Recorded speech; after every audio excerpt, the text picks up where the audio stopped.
మీ పాలనలో ఏ రకంగా పాలన జరిగిందో ఒక్కసారి ఆత్మస్థుతి చేసుకోవాలి.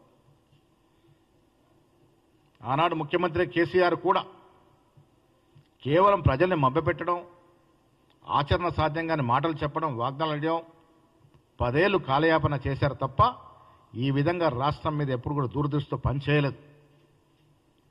ఒక విజన్ లేకుండా పాలన చేశారు. శుతిలేని సంసారం నడిపారు. దాని కారణంగా ఇబ్బడి ముబ్బడిగా తిరిగి కట్టే పరిస్థితి లేనప్పటికీ కూడా ఒక సరైన వ్యూహం లేకుండా రాష్ట్రానికి అప్పులు తీసుకొచ్చినారు. స్తోమత లేని అప్పులు తీసుకురావడం వల్ల ఇవాళ కాంగ్రెస్ ప్రభుత్వం నెలకి 6,500 కోట్ల వడ్డీ ఇన్స్టాల్మెంట్ కడుతూ ఉంది. కేసీఆర్ యొక్క దూరదృష్టి లోపం వల్ల కట్టే పరిస్థితి లేకున్నా కార్పొరేషన్ల మీద, సొసైటీల మీద అప్పులు తేవడం వల్ల ఇవాళ రాష్ట్రానికి అధిక ఆర్థిక భారం పడుతున్నప్పటికీ కూడా ఒక విజన్, ఒక దూరదృష్టి, ఒక ప్రణాళిక కట్టడిగా చేయడం వల్లే దాదాపు 7 మాసాలు కృషి వల్లే ఇవాళ దావోస్లో మనకి పెట్టుబడుల వర్షం కురుస్తూ ఉంది. నేను ఇటు బీఆర్ఎస్ కానీ, బీజేపీ కానీ ఇతరత్ర ప్రతిపక్షాలకి మీ దారో హితో పలుకుతా ఉన్నాను. మంచి పనులు ఈ రాష్ట్రానికి వచ్చినప్పుడైనా కనీసం వర్షం ప్రకటించండి. అనునిత్యం రాజకీయాలు చేయడం మానండి. ప్రజాస్వామ్యం మీద విలువలుంటే ఈ రాష్ట్రంలో ముఖ్యమంత్రి కానీ ఇతరత్ర మంత్రులు కానీ చేస్తున్నటువంటి అభివృద్ధి వల్ల ఇవాళ వచ్చినటువంటి పెట్టుబడుల పట్ల మీరు కూడా సంతోషం వ్యక్తం చేయాల్సిన పరిస్థితి. 1,78,000 పైచిలుకు కోట్ల పెట్టుబడి వచ్చిందంటే ఆషామాషి కాదు.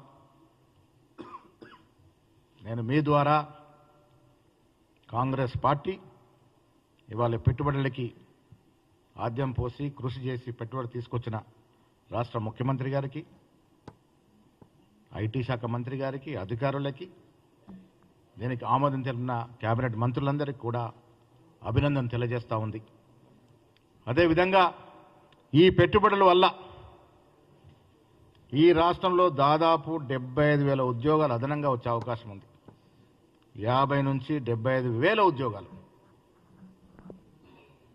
ఆనాడు ఉద్యోగాల పేరిట ఇంటికే ఉద్యోగాలు ఇచ్చుకుని తప్ప ప్రజల ఉద్యోగం నుంచి మాట్లాడని కేసీఆర్ మేము ప్రభుత్వంలోకి వచ్చిన తర్వాత 1 సంవత్సరం కాలంలో దాదాపు 56,000 ప్రభుత్వ ఉద్యోగాలు ఇవ్వడమే కాకుండా ప్రైవేట్ పరంగా 75,000 ఉద్యోగాల వరకు వచ్చే అవకాశాలు తీసుకొచ్చిన ఘనత కాంగ్రెస్ ప్రభుత్వానిది అనే మాట కూడా మీ ద్వారా స్పష్టం చేస్తా ఉన్నాను.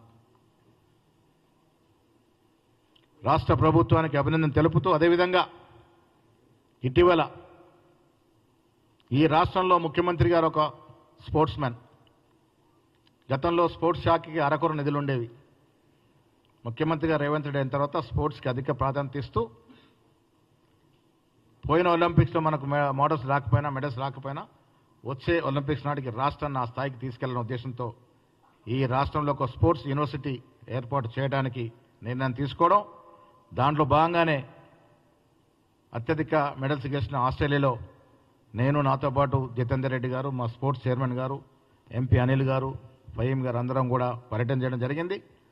చాలా చోట్ల మేము ఆస్ట్రేలియాలో ఉన్నటువంటి స్పోర్ట్స్ అథారిటీని సందర్శించడం, అధికారులతో మాట్లాడడం, స్టేడియంను సందర్శించడం, అక్కడ స్పోర్ట్స్ యూనివర్సిటీతో చర్చలు జరపడం, వారిని కూడా రాష్ట్రానికి రావాల్సిందిగా ఆహ్వానించడం జరిగింది. త్వరలో స్పోర్ట్స్ విధానం కూడా టెక్నాలజీ